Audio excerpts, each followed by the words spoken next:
हे 13वा लोकमत सूर ज्योत्स्ना राष्ट्रीय संगीत पुरस्कार आणि त्या कार्यक्रमात उपस्थित असताना अतिशय मनाला आनंद होतोय। याचं कारण स्पष्ट आहे की हा कार्यक्रम संगीत पुरस्काराचा आहे आणि संगीत पुरस्काराच्या कार्यक्रमाला सांस्कृतिक मंत्र्यांना उपस्थित राहणं यापेक्षा दुसरा आनंदाचा विषयच नसतो। आणि त्याहीपेक्षा महत्त्वाचं म्हणजे त्याबरोबरचं महत्त्वाचं, जर ते सांस्कृतिक कार्य मंत्रालयातल्या उभ्या असलेल्या वास्तूत कार्यक्रम होत असेल, जे रवींद्रनाट्य मंदिर आहे, तर त्याच्यामुळे आनंद अजून द्विगुणित होत असतो। मला या ठिकाणी सर्वात प्रथम अभिवादन करायचं आहे आमच्या ज्योत्स्नाताईंच्या पुण्यस्मृतीस, की ज्यांनी एका अर्थाने दोन असंभव गोष्टी एकत्र केल्या।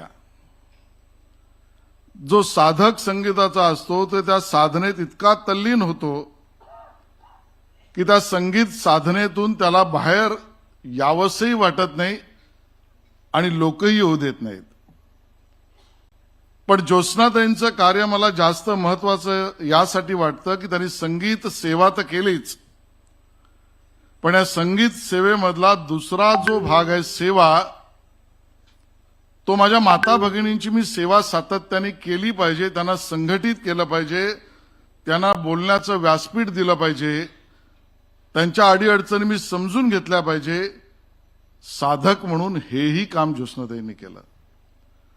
आणि त्यामुळे एका बाजूला साधना संगीताची आणि दुसऱ्या बाजूला सेवा माता भगिनींची, अशी दोन्ही अर्थाने दुहेरी भूमिका अतिशय लीलया यशस्वीपणे ज्योत्स्नाताईंनी पार पाडल्या।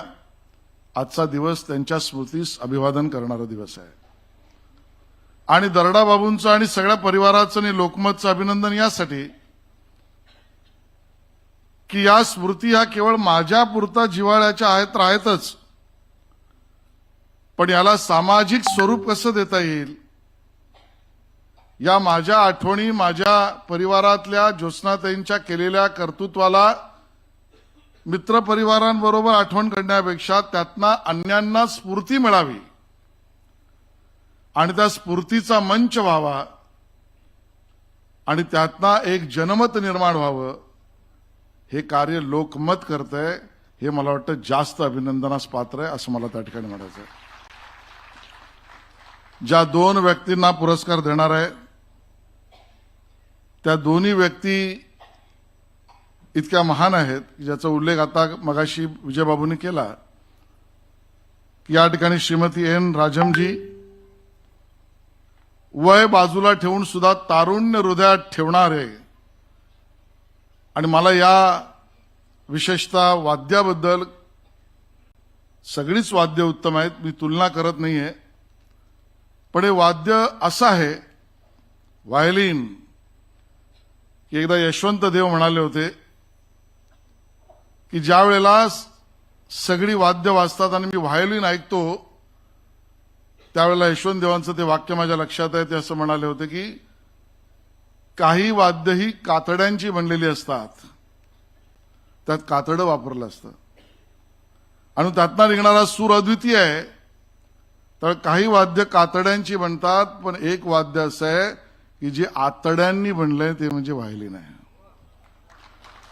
आणि म्हणून आर्त स्वरूपात स्वर निर्माण होणारं व्हायोलिन आणि त्याची सेवा सातत्याने करणं, त्या सूर ताल आणि याबरोबर मला असं वाटतं की व्हायोलिन वादक असलेल्या श्रीमती एन राजमजी यांच्या यूट्यूबवर मी काही कार्यक्रमाचे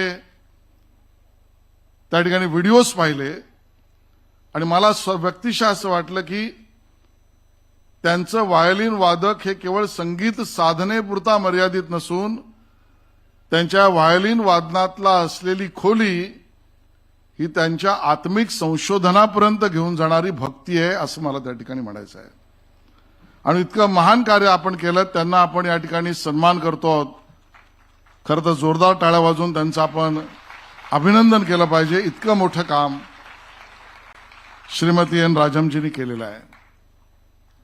आमचे समीरजी गिनीज बुक ऑफ वर्ल्ड रेकॉर्डमध्ये तर नाव आहेच, पण शब्द आपण रोज ऐकतो.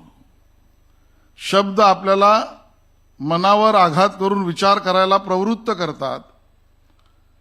शब्द आपल्याला कधी छळतात, शब्द आपल्याला कधी विरहाची अनुभूती देतात, शब्द कधी आपल्याला प्रेरणा देतात. पण एक गीतकार असा आहे की तो शब्दांशी असं खेळतो की तेच शब्द वेगवेगळ्या फॉर्मॅटमध्ये वापरल्यानंतर आपल्या हृदयाला सुद्धा छेद देण्याची ताकद ठेवतो. असे शब्द प्रभू असा ज्यांचा उल्लेख करेन असे समीरजी यांना सुद्धा आपण जोरदार टाळ्या वाजवून त्यांचे अभिनंदन या ठिकाणी करायला हवं. आज खरं तर या कार्यक्रमाला येणं कठीण होतं. आपण सगळेच जण एका दुःखामध्ये आहोत, कारण आशाताई आपल्यांमध्ये नाहीयेत. आणि आज आशाताई आपल्यातनं नसणं हे किती दुःखदायक आहे याबद्दल मी वेगळं सांगण्याची गरज नाही. सोनालीजींनी या ठिकाणी जो प्रयत्न केला आणि जे गीत या ठिकाणी आशाताईंचे गायले, जीव लगा, अतिशय उत्तम आपण प्रयत्न केलात.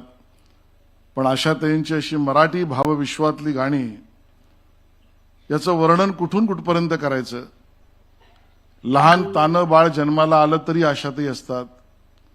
ते दोन पायावर उभं राहताना सुद्धा चांदोबा चांदोबा लपलास का म्हणून सांगतात. थोडं पायात चालायला लागल्यावर नाच रे मोरावर आनंद देतात. आणि त्यानंतर सुद्धा मोठ्या भावाशी चेष्टा करताना दादा मला एक वहिनी आण असं सांगतात. आणि इथपासून आर्त स्वरूपामध्ये मागे उभा मंगेश आणि पुढे उभा मंगेश इथपर्यंत दैवी भक्ती गातात.